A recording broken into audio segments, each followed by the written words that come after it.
So, Jordi, let's get right into it. Fed interest rate cut happened. What is the sentiment in the market and where do we see it going? The economic data is good. I don't think people are worried at this point about a rate cut in October. At this point, we're still above 80%. The rate cut happened. Everyone was positioned for it. All year, we've kind of had these events occur where retail, not the institutional side, because the institutional side is still fairly worried about AI. And there's been enough signs this week for people to be worried. Retail has been dominating the market this year, as we talked about last week with your brother and I. And I think there were signs, which I highlighted in the video last week, that all of the retail favorites, a lot of the meme stocks, crypto, everything had just a really rapid rise leading into the Fed rate cut. And so when you get an event like this, everyone was talking about sell the news. The market really hasn't fallen much. We've just had 3 days of weakness going into today. But I do think retail as a whole was a little euphoric going in. You saw a pullback. I don't think it has much to do with the Fed and getting through that. I think we started this week off with more AI fears from the institutional side. And I think they've kind of triggered the need for retail to look for the next catalyst. So that's all that's really gone on. Are you bullish on Bitcoin towards the end of the year? So Bitcoin fits in with this theme, and I want to equate, because I get a lot of outreach from people. So Bitcoin's been kind of stuck here for a period of time. I've said repeatedly that for me, Bitcoin is the purest AI trade, as AI goes through the complete disruption of all businesses, and the only moat that's left at the end of the day is a store of value that is in the digital economy. Gold will continue to have its strength, but at the same point, Bitcoin fits in. So whenever the AI trade reaches a profit-taking mode where retail gets hurt, I think everyone should expect Bitcoin to go down. It's not just Bitcoin, it's Solana, it's Ethereum. There's been a lot of speculation in the Bitcoin miners. I think we just reached a point where, again, we've sold off. The AI trade is still in the very early stages, despite all the fears that come out. So it makes sense for people, for Bitcoin to have corrections. And I just want to remind people, Nvidia is up over 1,000% since ChatGPT's launch. During that time period, which is less than 3 years, we're almost at the 3-year anniversary of ChatGPT's launch. You've had 5 corrections of 20% or more in Nvidia before it went back up to all-time highs. Bitcoin's going to be the same thing. So you can take Nvidia, you can take Bitcoin, you can kind of put them together as there. And I think people should start realizing that is the reality, is that we're in a situation right now where, as Nvidia goes, as the AI trade goes, Bitcoin to some degree is going to be part of that as well. What should investors be looking at in terms of metrics or indicators kind of for future growth? Should it be GDP, inflation? Should it be something more specific of construction of data centers, right? Like, how should investors be looking, and like what indicators should they be looking at to hopefully, everyone's playing this game of predict the future? Given how stable nominal GDP has been, there are 2 variables that I'm going to go the other direction on.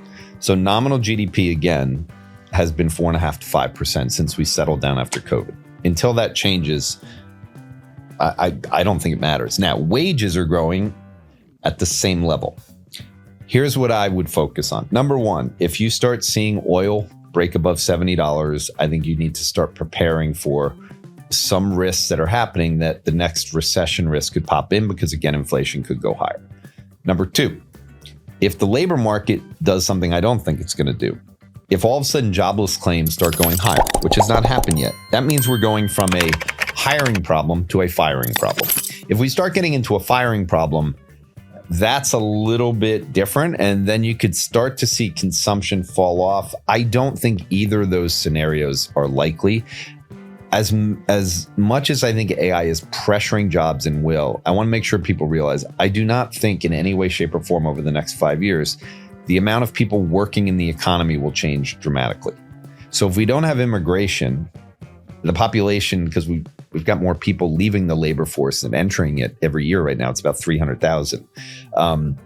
I just think the amount of people that are employed is going to be around the same level in 5 years, which means we're not going to have too much hiring. We're not going to have too much firing. We'll just have the demographic roll off. Mm-hmm. And so even though I think AI will hurt people, there's still endless amounts of jobs that people could take in the gig economy and stuff like that. It's not going to be the jobs they want, which is why I keep telling people, if you're worried about your job right now and you think it's going to happen at some point, before that day occurs, in your spare time, start preparing by using AI and just start with a simple question. Here's what I'm good at. I want you to figure out what I can do over the course of the next month, learning from you regularly. Can you put together a program for me on learning about how to prepare this specialty into the AI world? Where can I do this? And I think you have to start with the simple question of taking the skills you've already identified, because everyone who's worked in any business, I don't care the job, they have some skills. The question is, can they become a consultant, and can they outsource this using AI where they have 5 clients as opposed to 1? If a business can hire you and you can do 5 times the work because you figured out how to do the same work in the back office, in wherever, but now you have 5 clients paying you 1/5 of what you were making, then you're making the same money, but you're working at home and you don't have to deal with worrying about it. And then you're not as sensitive. If you lose one job, okay, great. You lost 20% pay, go fill that job. So I think that's the way people have to think about, is this consulting side of using AI and then going in and saying, hey, I can replace the job that I had at your firm.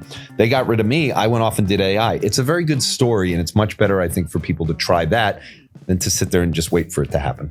How do you think about Nvidia and all these other AI companies and Bitcoin as well, but using traditional metrics? So obviously people generally try to value companies on a PE ratio basis and all these other things. Can you do that in the AI trades, or is it too much? Is it a bubble? Like what are we doing, and how do we evaluate these companies? First of all, Nvidia and almost all semiconductors, in my opinion, are way too cheap based on where earnings will be 2-3 years from now. One of the hard things about valuing companies is the growth rate that you're going to see. What Nvidia proved to be up 1,000% and still have PEs being too cheap 3 years from now is that their earnings grew rapidly. And the only way your earnings grow that rapidly is to have exponential growth. Exponential growth is what is driving AI. So I think the problem is, for people, it's really hard for the human brain to comprehend something that's never happened before in time. There's never been a $4 trillion company on its way to 10 trillion. There's never been the kind of growth that we've seen from a company, because eventually the law of diminishing returns does kick in historically. That's not the case now. So I think this week in particular, we started getting the chatter that, oh, Nvidia is just like Cisco back in 1999 to 2000. This is not even close to the same thing, in my opinion, because of where AI is, which is still in the very, very early innings. We still have a demand greater than supply problem that is evident, and anyone can tell you that. But if the sell side street isn't doing it, if X isn't doing it, just go ask ChatGPT, what are the signs that would happen when the supply of GPUs is greater than the demand? You wouldn't be using VO3 for 8 seconds and then be cut off. ChatGPT wouldn't have a governor on deep research the way it does now relative to what it was 3 months ago. I could go on and on. There wouldn't be bottlenecks in high bandwidth memory in terms of microns reporting. Everything would be different, and this is all in front of humanoids. This is all in front of robo-taxis. This is all in front of the next stage of AI. So I just think for people that are going through this, remember, exponential growth, which is what we're seeing, means exponential changes in certain companies' businesses that are tied to AI. And if you don't want exponential growth, or you want to fade something, go fade forward. What do you see happening inside these organizations with AI and replacing some of their employees? Obviously, that's going to be a big driver of the economy going forward. But just having a more efficient, essentially machine that doesn't shut off and can do the work. How are these companies thinking about it, and what's happening inside these organizations? I spend my my life trying to crowdsource news and information that's happening real time. And over the course of the last 2 weeks, what has become more and more evident to me is this pressure that is happening from AI into jobs. You've had Zoom, you've had Fiverr. Now, for people who don't know what Fiverr is a company that outsources labor around the world, mainly with a technology bent to it. So if you wanted a coder, if you wanted someone to build a website for you, if you wanted to do something and you needed help to kind of deal with the coding or any of the technology, you'd call Fiverr, and Fiverr would supply very cheap labor. And it could be Pakistan, Vietnam, all around the globe. They just announced they're laying off people, and that the people that they want have to be using AI in a very efficient way. So when a cheap labor place is already saying that they need to reduce, Zoom is reducing. Bosch, a big company that's more on the industrial side, also said they're reducing. But it was this story I heard, and I don't remember what podcast it was, but they referenced Mercer. Mercer is a private company with a 22-year-old founder. Their ARR is now up to $500 million in a very short amount of time. So your brother and I have talked about stories like Replit, like Cursor, and how fast they've grown because of AI. Well, this is a company with a 22-year-old founder who's now thinking of raising money at a $10 billion valuation. And what they do, and everyone should spend time just understanding, because I'm not going to give it the completeness that it needs. But for everyone who's read about hallucinations, what this company is doing is actually helping create specialized LLM models. So let's assume you're a legal firm and you want to have a model that understands all of the jargon and everything about law. Well, for it to get all that information and the nuances is very difficult. So you get hallucinations. It comes through. We've heard about some of the most famous hallucinations have come from the legal side. So what Mercer does is Mercer takes experts and they pay people $250,000. That lawyer or those lawyers come in, and what they do is they basically go in and do what's called reinforcement learning, human feedback. And they go through and they're providing details on certain problems on how they would handle it. So it's learning from the experts. So think of it as a company that is taking human expertise from experts. They're paying them a lot of money. So think of it as 1 year of them just doing this over and over again. That makes the model smarter and smarter. Okay, so how are they have such a big valuation? Who's paying them? Is it the legal firms? No, it's the hyperscalers. So their major clients are Meta, they're OpenAI. And as you go through this, you start realizing, oh my God, we're not only just going to have general LLMs the way we use them as chatbots. Every single vertical is going to have a vertical LLM. So think healthcare, think finance, think legal. This is what's coming. So when you read about Mercer, they're all about AI agents. And so to the point of, is the pressure happening internally? What's going to go on? The next 2 years are about the rise of AI agents in a very, very big way. It has already started. You're not going to see the numbers show up in OpenAI or Microsoft or any of these places. But what will happen is it will show up in cloud revenue. And so you're going to start to get this. This is why the demand for more capacity is there.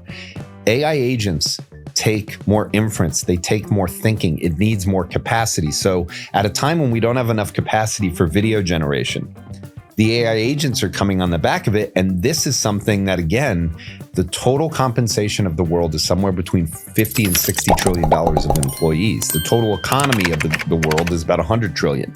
So 50 to 60 trillion of the $100 trillion economy is showing up in compensation, which means there's an incentive for these companies to find ways to reduce that compensation to get the productivity gains. We're entering that phase now. And that's why for everyone who's listening to AI's a bubble, OpenAI is buying from this and that, we're in the very, very early innings of this. And what people are writing about is honestly stuff that they can't possibly believe what they're saying. This week, Nvidia invested $100 billion in OpenAI. I'm sure you've seen the meme. Nvidia gives OpenAI money, OpenAI gives Oracle money, and it's this $100 billion being spent over and over again. What are your thoughts on Nvidia investing $100 billion into OpenAI? The day before it was announced, I listened to a podcast with Dylan Patel from Semi Analysis on A16Z. Everyone can go listen to that one. He literally said on there, the question thrown to him was, what is Nvidia going to do with its cash? It's free cash. And he said, yeah, they have $300 billion. He literally said on the podcast, what they really should be doing is giving like that money to an OpenAI, because their biggest issue is going to be the fact that we don't have enough capacity. We need to build out the infrastructure. And so I think the problem is for people, they view it as kind of this, the big are getting bigger. They're forcing people out. There's this whole thing of, I'll take my revenues, give them to you, and then you'll give me revenues back. The reality is we're in a very concentrated world, and who's going to be able to grow the capacity? It's one of the reasons why I say when everyone talks about humanoids, don't bet against Elon Musk and his ability to scale. Nvidia has scaled. Semiconductor companies that are trying to compete with Nvidia, that only works if Nvidia isn't continually making new chips, which they're making new chips every year. Those chips are more efficient.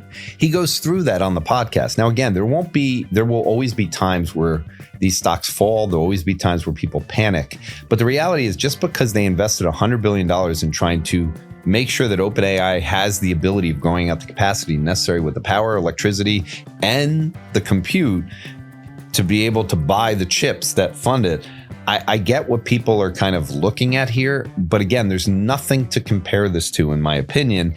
And at the same time that Nvidia gave a bunch of money, Oracle raised $18 billion because their orders were so big that they need to raise money. And so there was a headline in Bloomberg yesterday saying tech companies are out there borrowing tons and tons of money. So the reality is people are going to be scared along this entire way because of the size of the numbers and the few players that are involved. I think it's time to go focus on the smaller companies that are going to benefit, because now we're getting into this PMI side because the numbers are so big that it actually matters to the economy on a very, very big scale. We recently saw the US government invest in private companies. We saw it with Intel, and I think we saw it with a lithium company this week as well. What are your thoughts around the public getting involved in these private businesses, and specifically the AI businesses and like the infrastructure side of AI?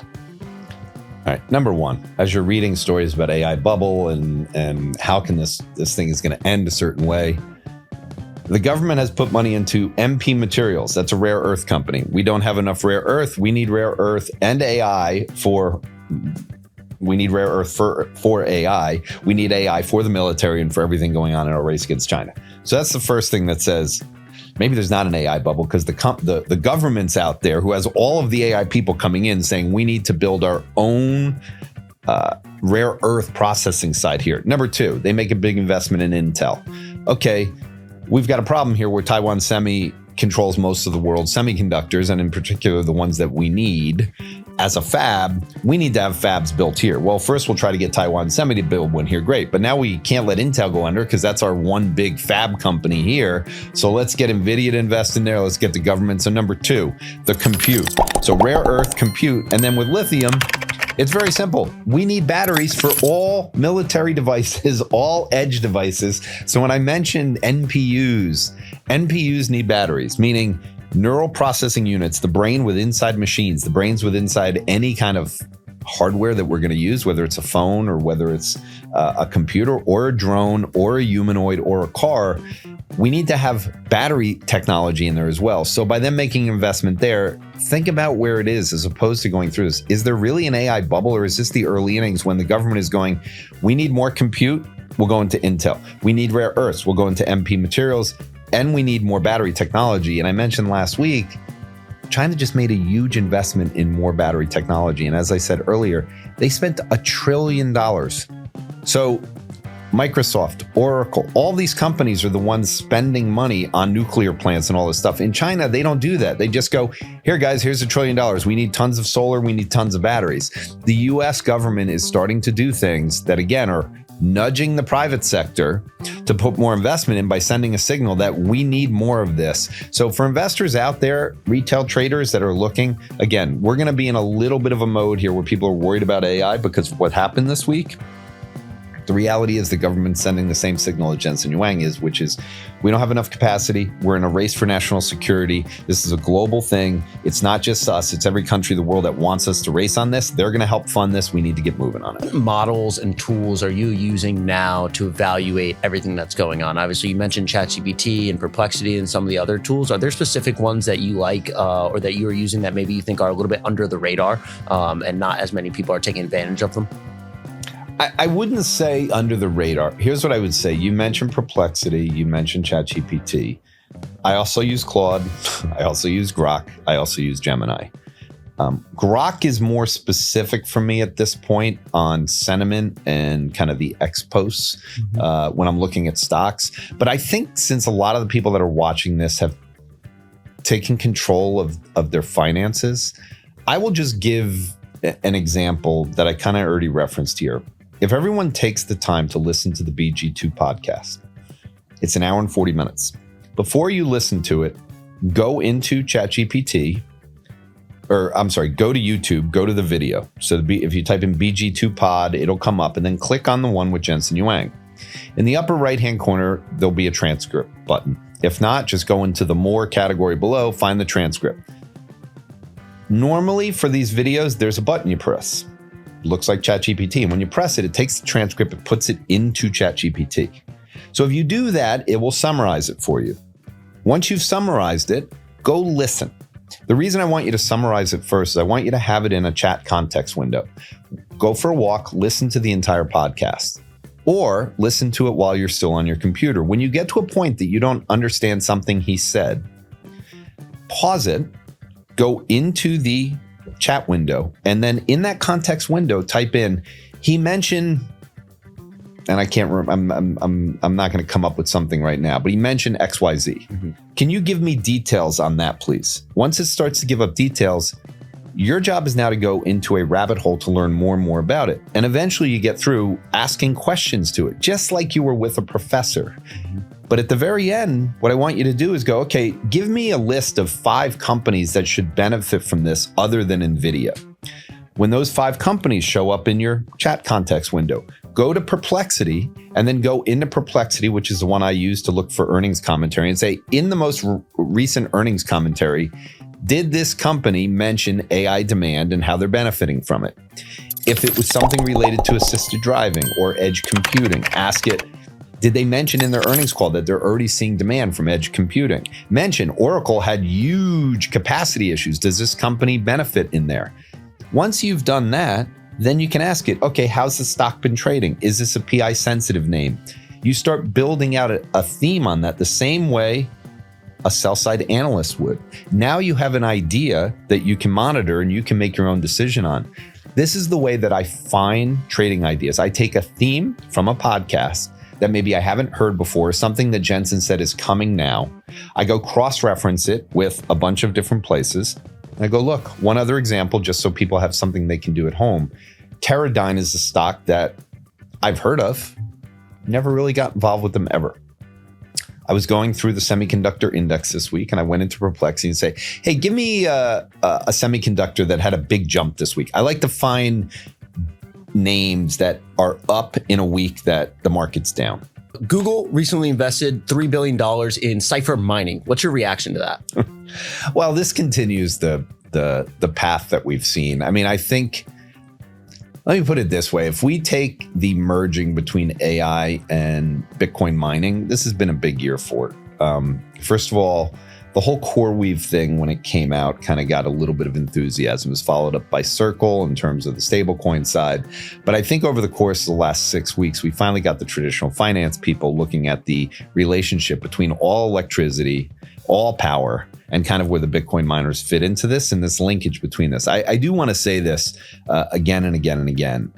The world is built on code. If there's one thing that Jensen Huang did say that gets back to your emerging market side, which I think is important into the Bitcoin miner, the whole relationship and how these guys are looking for any capacity they can find. Jensen Huang said, this is the ability for kind of taking companies that had a huge advantage and allowing any person in the world to have the same superpower. And that superpower is to turn an idea into an application that can make money. So any child who can speak the English language and come up with an idea can speak into a phone and have an app built. They can connect Stripe to it and they can start collecting revenue on it if it's a good idea. They have to figure ways to promote it. All of this stuff can now be done because coding has become ubiquitous. And I think that gets important to Bitcoin miners, the relationship with AI. It's all code.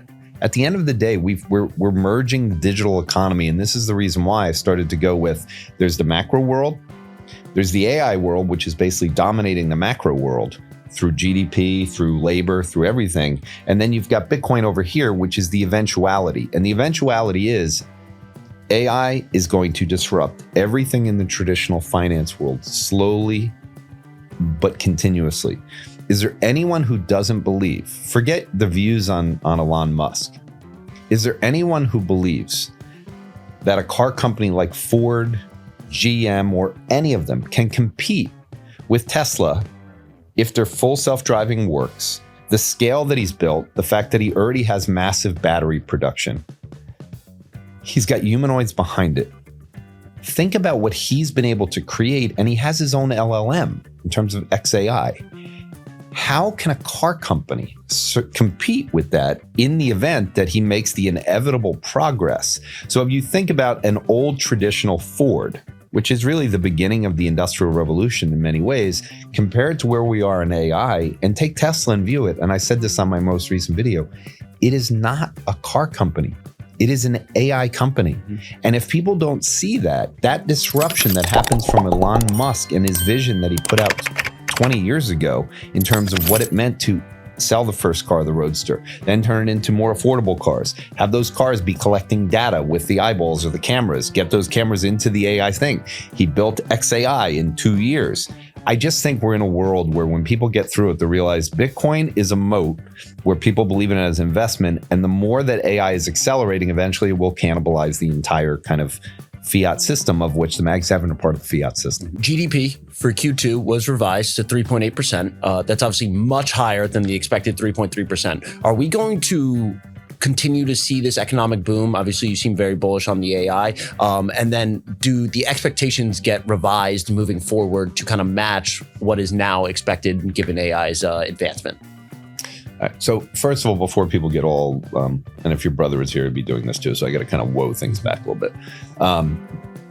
Most of the Q2 surprise is the fact that Q1 was a negative number.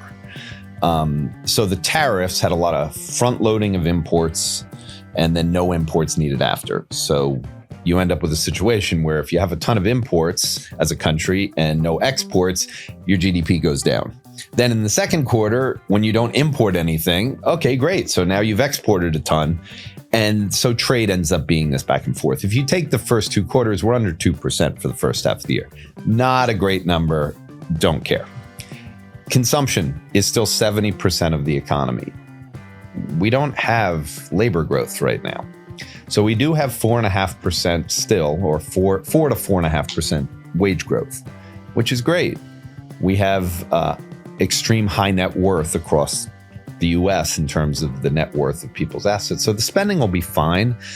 But if labor's not good, I don't think the economy can possibly run away with things. So I'm a little bit more, I don't want to say skeptical. I just think people should be believing that nominal GDP is going to remain in the 4.5% to 5% range. Now, for the last quarter, again, it came out at 6, but in the first quarter, it came out to average in that same range I had. Inflation could bounce around. And if inflation ticks higher for a quarter, and I'll give you the reasons why, because I do think that we're going to have more volatile inflation than we are more volatile GDP, you will get falls back to 1% GDP. And with no labor growth, people will see a recession's coming. Then we'll have an acceleration back the other direction when inflation comes back down, and we'll get closer to 3. I think in the end, we're going to stay around the 2 to 2.5% level of real GDP, which is just nominal GDP less inflation. The reason I say inflation is going to be a little bit more volatile is because of the PMIs. So I want to make sure I again make this clear, and I've had to explain PMIs before. PMIs stand for the Purchasing Manufacturing Index. It's a business cycle thing that gets with the manufacturing side of the economy. So when you have software booming, you don't need a tremendous amount of manufacturing. When you have consumption being really good, the manufacturing shows up for the things that people are buying. So we really haven't had a PMI cycle that's had durability based on commodity needs, and we haven't had one where oil prices have kind of tracked higher. I think that is what is going to be the case over the next year. So if I'm wrong about something and we're sitting here a year from now and Anthony goes, well, we were wrong from last year, the thing that I would be willing, that I'm going to say, we don't have enough power or compute for the capacity of AI. The compute side, we're going to make the chips, that'll help the PMIs, and that's going to start to spread because we're going to start to get demand for new phones. We're going to get new autos. Because again, we're going to have AI in these. So there's going to be an upgrade cycle. We haven't seen an upgrade cycle for this in a long, long time. But you're going to want to have AI in your car, and you're going to want to have autonomous driving. You're going to want to have AI in your phone. And so we're going to have an upgrade cycle. That's good for manufacturing. At the same time, we have to build out the data centers, and we have to build out some solution to the fact that we have a shortage of gas turbines. So I feel very, very comfortable, despite people not believing it, that over the course of a year, and it will take a year because to turn on the engines and to get this whole thing moving, it's not something that's overnight. Manufacturing takes more time. You need to actually see the demand come in. That's why I do the videos, to just highlight people the leading indicators. I think we're going to get it, but I think people should realize that what comes with higher PMIs historically, and I think it'll be the same case, is higher energy prices. The weakness of technology is you need more power to get more power in the technology. And so I think oil prices are going to surprise on the higher side. I don't think we're going to see an oil spike, because this is not, it's more natural gas, it's more batteries, it's more solar, it's more this. But underneath it, through generators and through PMIs going higher, I do think you're going to see oil track higher. Gas at the pump has been around 320 for most of this year after falling. If gas at the pump was at 4 right now, we'd be seeing headline inflation at 4%. At 4% inflation, GDP with a 4.5% to 5% nominal is close to zero. So that's what people, I think, have to get used to. I think next year will be about another year where AI dominates, power is involved. And to hedge out that risk and to be involved, I think with your AI trades, you need to have energy stocks, energy stocks, energy stocks.